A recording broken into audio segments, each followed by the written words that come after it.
Sabi ng bata. Nay, sino yung dumaan, Nay? Sabi ng ina.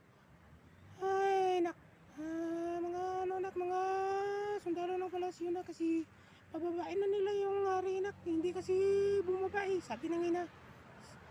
Sabi naman ng itay. Pasasaan ba't bababa rin yan? Samantala. Tiago, go! Napalibutan ka na.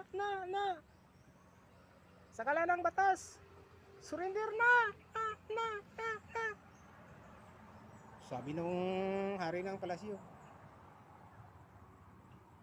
Di kami susurrender.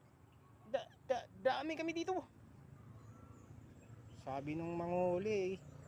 Anyaki din. Hindi kayo kakasya sa helicopter na yan. Nagadadayo pa iti Ilocos sa kakapsat. Thank you.